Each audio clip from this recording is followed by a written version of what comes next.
Mabuhay and welcome to Tabi-Tabi Podcast, a show where we explore the fascinating and often mysterious folklore of the Philippines. I am your host, Ethan. Hi, thanks for joining me today. I hope you're having a great day and thanks for making Tabi-Tabi Podcast a part of your week.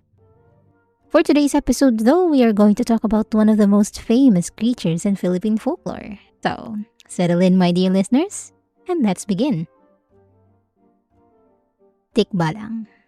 Tikbalang, as described in Filipino folklore, is a mythical creature known among the Tagalog people, and it is portrayed as a towering, invisible being with a distinctive appearance, a horse's face, a human-like body, and a horse's lower half.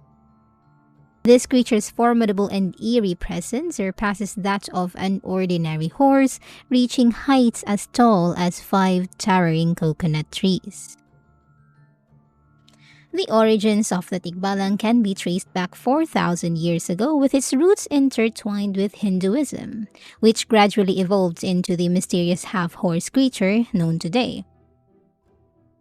The spread of Hinduism from India to Southeast Asia around 200 CE brought with it cultural influences that may have contributed to the concept of Tikbalang. It is suggested that Tikbalang could have originated from Hayagriva, which is an avatar of the Hindu god Vishnu, with records of Hayagriva worship dating back to 2000 BCE. The incorporation of Tikbalang into Filipino beliefs likely began with the 1860 discovery of a statue in Cambodia depicting demons associated with Vadavamuka, which is a more radical version of the avatar of Vishnu. Buddhism later transformed the image of Hayagriva into a small horse's head in a crown of fire, influencing the concept of Tikbalang. Interestingly, the concept of Tikbalang evolved over time to reflect the evolving Filipino consciousness through colonialism and globalization. You see, in the pre-colonial period, Tikbalangs were often portrayed as spirits of the forest, often associated with terms like multo and bibit.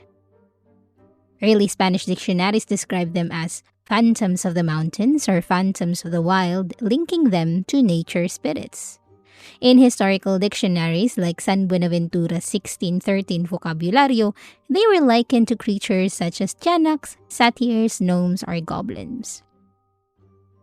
And as there were no horses in the Philippines prior to Spanish arrival, early accounts did not specify a horse-like appearance, meaning, in my understanding, before the arrival of the Spaniards, we just thought of Tikbalang as just a spirit in the forest. It doesn't have a face whatsoever. And it's only when horses arrived in the Philippines through Spanish colonial influence, accounts of Tikbalangs appearing horse-like gradually became more common, as seen in San Antonio's 18th century account. Which made me wonder, who started saying that the Tikbalang looked like a horse in the first place? Was that some sort of propaganda used back then to scare Filipinos? I'm not quite sure. Now, in The Creatures of Midnight, a book by Mr. Maximo Ramos, the Tikbalang is classified as a type of demon.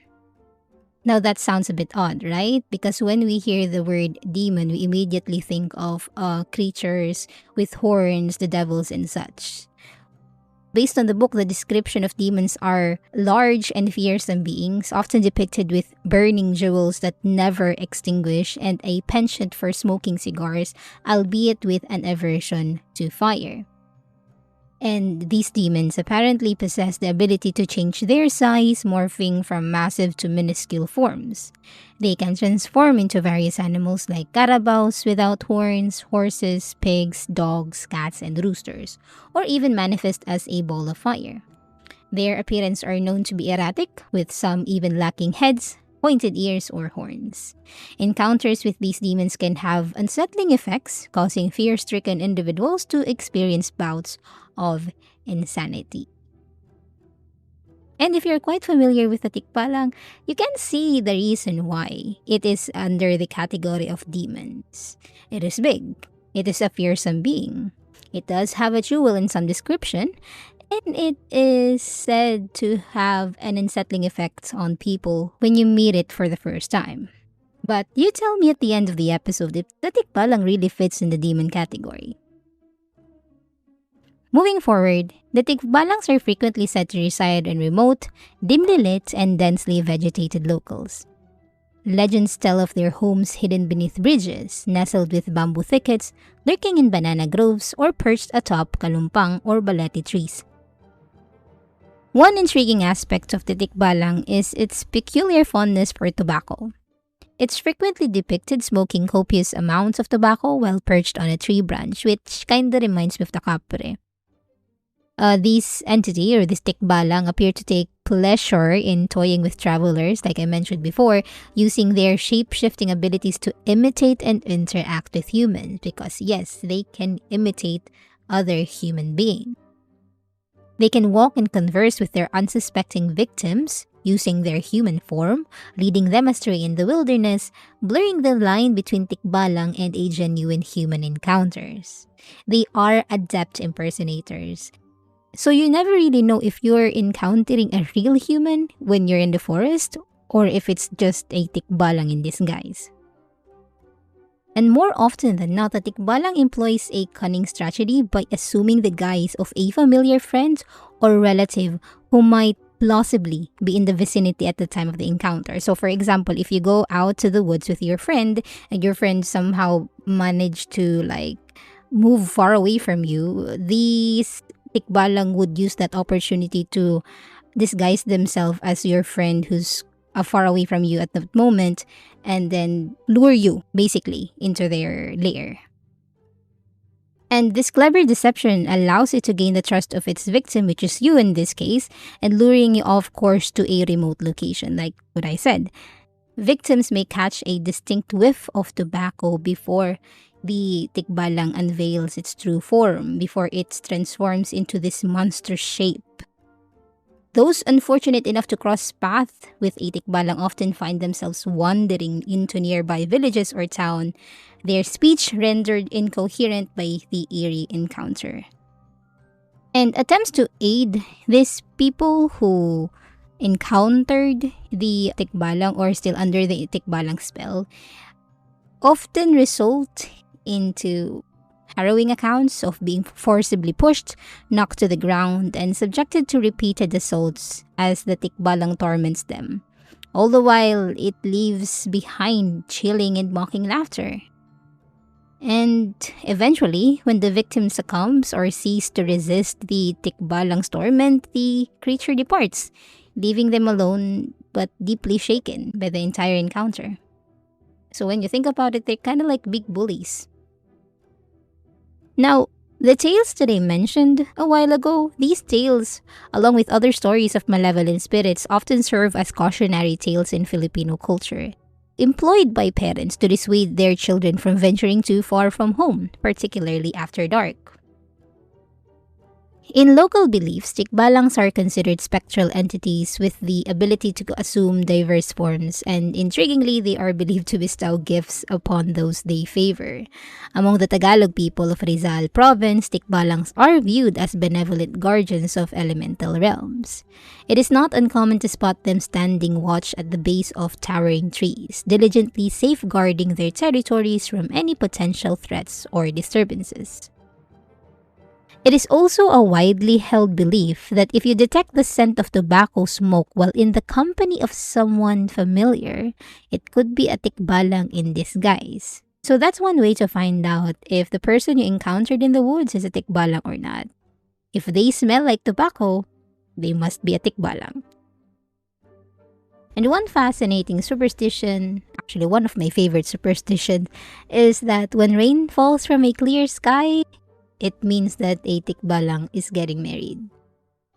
This belief shares similarities with a Spanish proverb associating rain on a sunny day with a witch's wedding. In this case, though, it's the tikbalang getting married. That being said, though, do you think the tikbalang marry mortal women or their fellow tikbalang? Because in my research, I didn't find any mention of female tikbalangs. Most of them are just male. And a little bit of side note, did you know that there's this creature that is said to be a female tikbalang? Interestingly, there's a concept known as the Anggitai, often considered as the female counterpart to the tikbalang. This mythical creature possesses a feminine upper body and the lower body and legs of a horse from the waist down, distinguishing it from the tikbalang. It is important to note that the Anggitai is characterized by having a single horn, setting it apart from the unicorn archetype. According to Philippine spirits, the Anggitai is known to appear when there's an abrupt rain shower on a sunny day, and it tends to vanish upon realizing it's been spotted. Curiously, this elusive creature is believed to be drawn to offerings of gold, jewels, and precious stones. Some speculations even suggest that the Anggitai serves as the female counterpart to the Tikbalang in local folklore, though we're not quite sure about that. I'm sure by now you are curious if the Tikbalang is real, right? Of course you are. But if I tell you there's a supposed way to tame these magnificent creatures, that way you'll finally know if it's real or not. According to one tale, a tikbalang has a mane of sharp spines, the three thickest of which are especially important, or three golden hairs in some other legends. Now, if you encounter a tikbalang, for some reason you were able to encounter this tikbalang, you need to make sure that you get the spine or the three golden hairs, because if you don't, you're doomed. He will eat you. But if you're successful, one of these spines or three golden hairs can be used as an anting-anting or a talisman to keep the tikbalang as your servant. How would you do this? Well, obviously, you must subdue the tikbalang first. What method will you use to do this?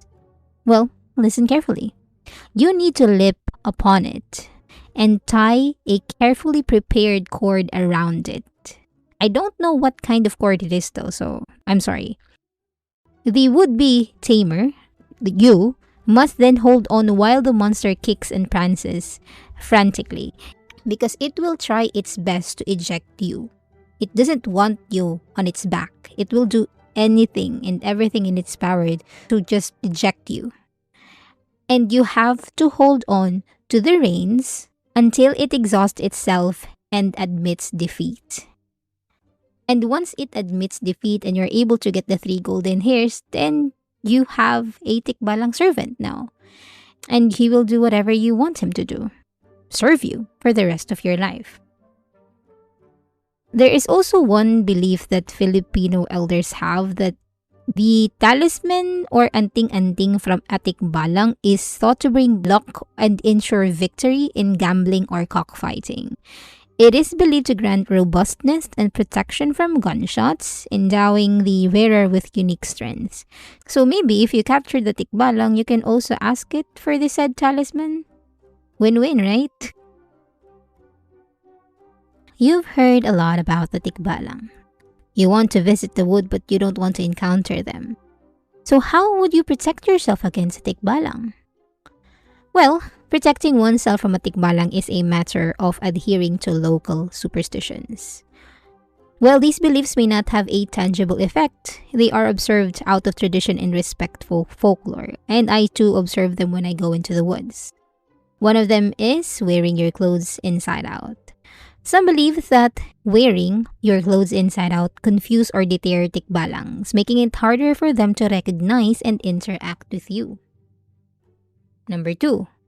You need to ask for verbal permission.